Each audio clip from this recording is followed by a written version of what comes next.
Welcome back to my channel. If you are new here, I'm Ezekiel.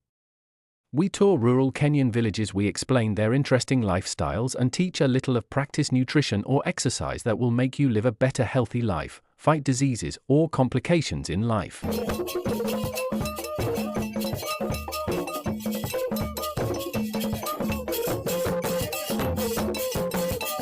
Please allow me to tell you something about your stomach.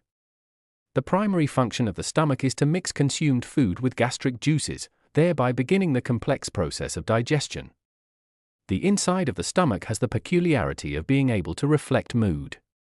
Anger makes it turn red. Fear, pale. Excitement, it begins to contract. Stress, it starts to secrete juices. All of this is due to the fact that there is a direct connection between the brain and the stomach, by way of the autonomic nervous system. Any anxiety or emotions affect stomach function. Because the stomach can break down and digest proteins, it is worthwhile to question why it does not digest itself, being that it is primarily made up of proteins. This does not occur in normal conditions, thanks to the stomach's true mucus barrier that wraps around it like a film and protects its inside from the acidy juices.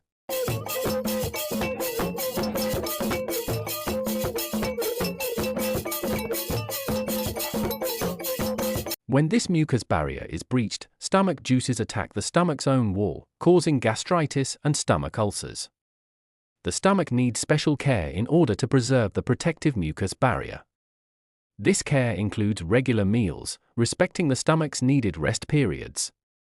Good stomach function is reflected in the facial expression and reflects favorably on the whole body.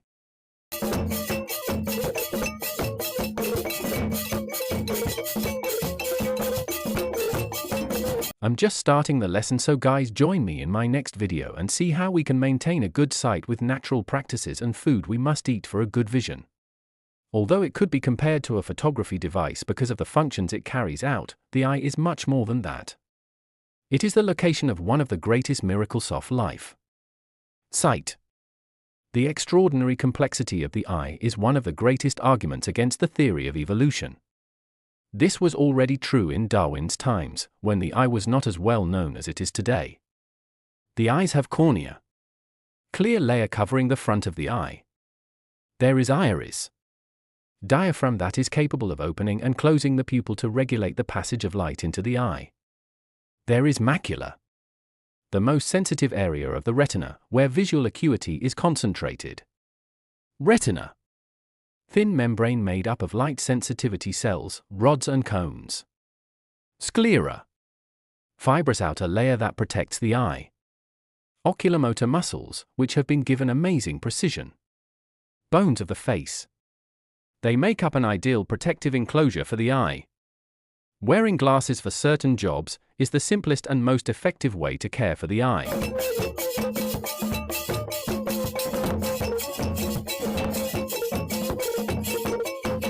Due to the current deterioration of the ozone layer of the stratosphere, more and more invisible ultraviolet light is reaching us along with solar radiation. These ways promote the development of cataracts and retinal damage, among others. Sunglasses protect the eyes against excessive solar radiation and the wind. Look off into the distance once in a while. They say that sailors have beautiful eyes because they spend so many hours looking off into the distance. Reading or looking close up for too long should be avoided, especially in low lighting conditions. Hands tend to carry a number of bacteria and other germs that, when they come into contact with the eyes, can cause conjunctivitis and other serious infections, such as trachoma. Avoid eye irritants. Avoid wind, smoke, dust, volatile chemical substance and pollen from certain trees and plants in springtime. Use flat screen monitors whenever possible. Avoid screen glare. Get as far away from the monitor as possible, and lastly, adjust the monitor to below eye level for a more comfortable visual angle. Just like any high-tech precision machine, the eyes require a regular maintenance plan over the entire lifetime. Blink your eyes often.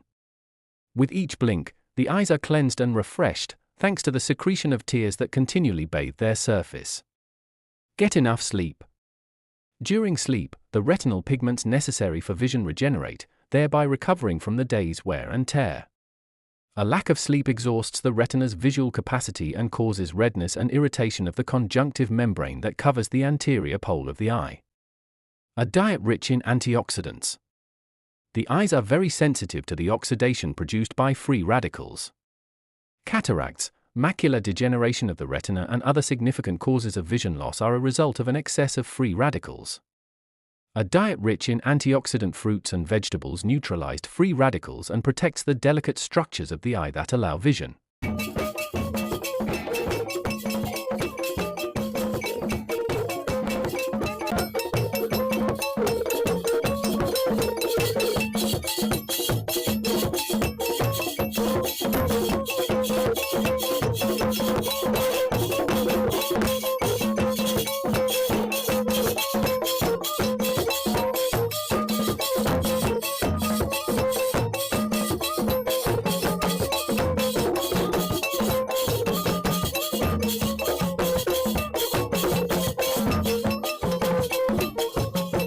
Be careful with lightning. The light from a non-electronic fluorescent tubes also oscillates, turning on and off continually 50 or 60 times per second. That is the reason they cause eye fatigue than incandescent or halogen lamps, which give off a constant light. Avoid tobacco and alcohol because it irritates the eyes. Smoking habits damages the eyes more and more as it reduces blood flow to the retina, increases the level of free radicals that damage the lens and the retina, and finally decrease all loss of vision. What we do not see can blind us. Ultraviolet radiation is not visible to the eyes, but in excess eye damage and decreased vision. The eyes are designed to receive light, and in a specific way from the sun.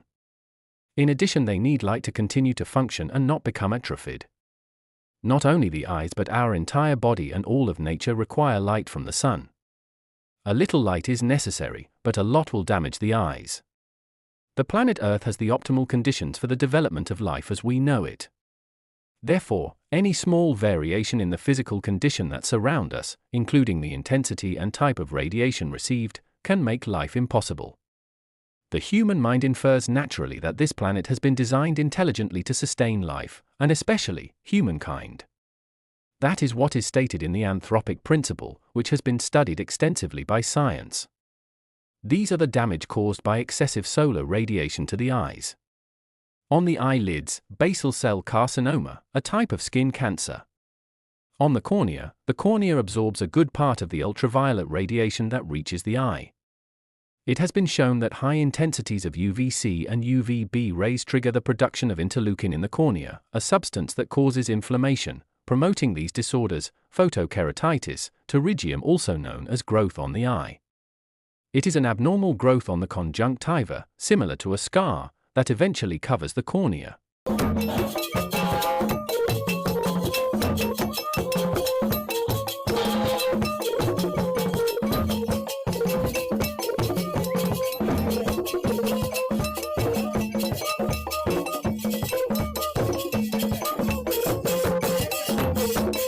On the lens there is cataracts.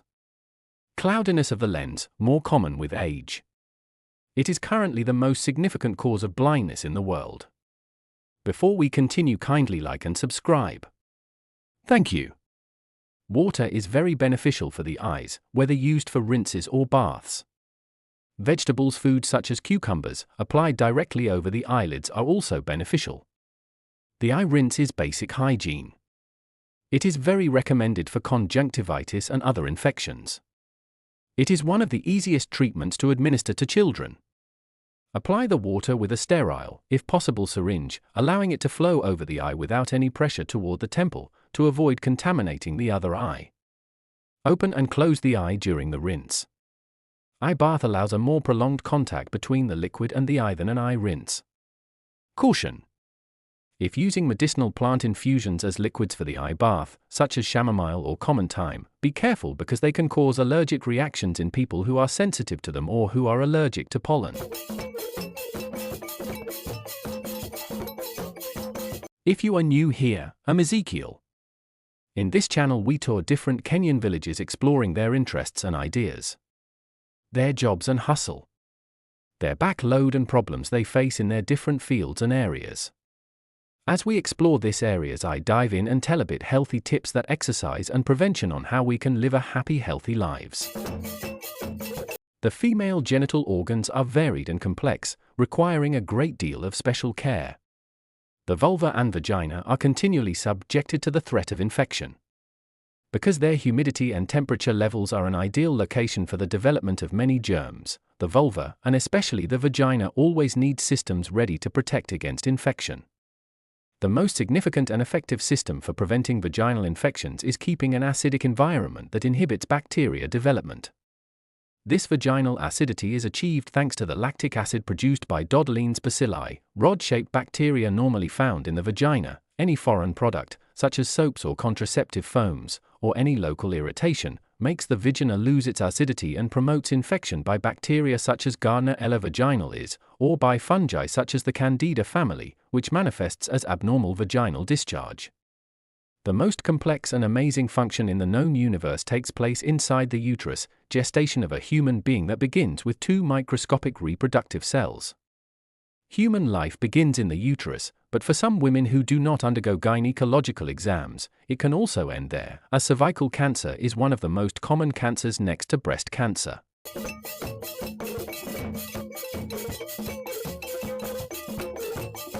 Hygiene, periodic gynecological exams, and responsible sexual behavior are the best ways to care for the female genitalia.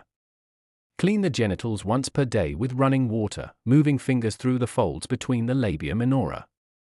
Avoid overcleaning as it removes beneficial bacteria and protective substances from skin.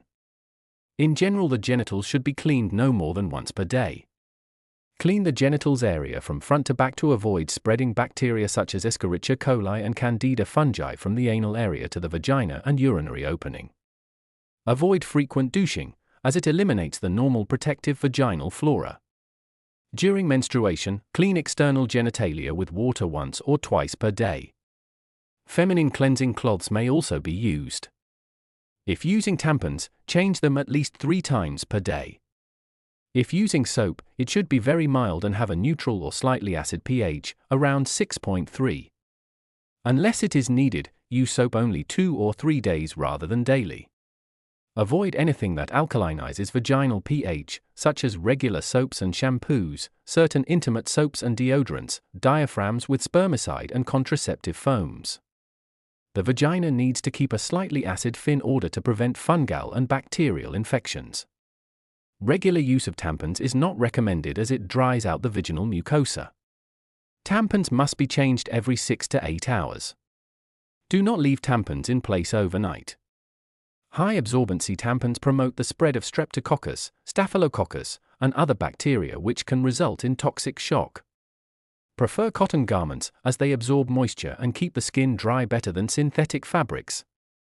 Avoid clothing that is too tight, as it blocks needed air circulation in the genital area. Do not leave on a wet bathing suit. Use panty liners only on the last days of the period, not daily, as they block natural perspiration. Watch out for those that have perfume and deodorants that irritate and change the vagina's natural acidity.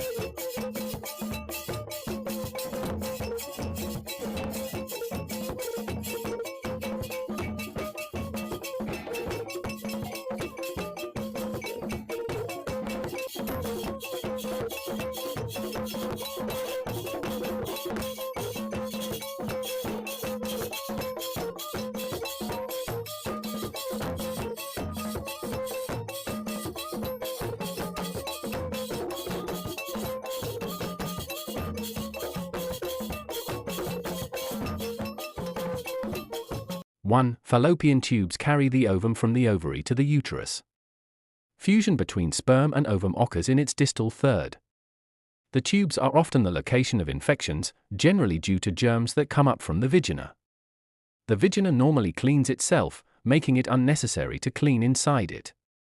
The vaginal walls produce a fluid that transports dead cells and germs to the outside. The uterus is just a hollow muscular organ that is able to hold a developing fetus. The ovaries take turns releasing an ovum, a reproductive cell, each menstrual cycle. During a woman's fertile life, the ovaries produce female hormones. Moisture and lack of air circulation are the primary enemies of genital hygiene. It has been shown that the greater the number of sexual partners over a lifetime, especially before age 21, the higher the risk of cervical cancer. Avoid intercourse at an early age. Starting to have sexual intercourse early not only promote vaginal infection with the herpes virus, the human papillomavirus, and various bacteria, but it also increases the risk of invasive cervical cancer.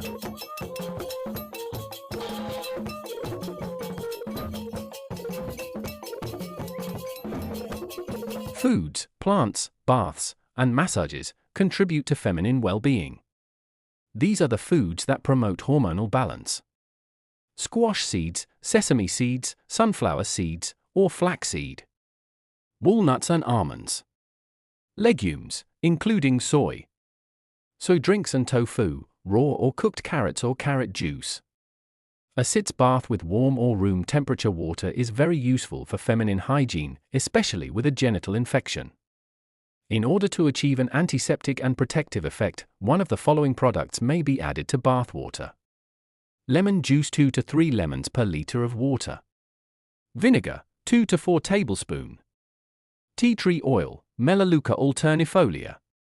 10 drops per liter of water. Pordaco preparation. Tababuia impetigonosa. 60 grams of BAC for every little of water, cooked for 5 minutes. Place 3 to 5 drops of essence of lemon balm or sage onto the pelvic area, without touching the genitals, and massage gently. Has a relaxing and sedative effect that is especially useful for painful menstrual periods. In addition to the natural treatments in the previous unit, these recommendations provide relief for dysmenorrhea. Every woman who has dysmenorrhea should undergo a gynecological exam to rule out organic causes for her menstrual pain, including endometriosis, pelvic inflammatory disease, or retroverted uterus. Avoid refined sugars. Increase intake of seeds like squash, sunflower, sesame, and flax and walnuts. Take 400 IU per day of vitamin E supplements. Completely eliminate tobacco and caffeine, as they stimulate uterine contractions. Heat over the pelvic area, such as a hot water bottle or clay poultice, has a relaxing effect for uterine muscle spasms that cause menstrual pain.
Thank you, friends, for watching.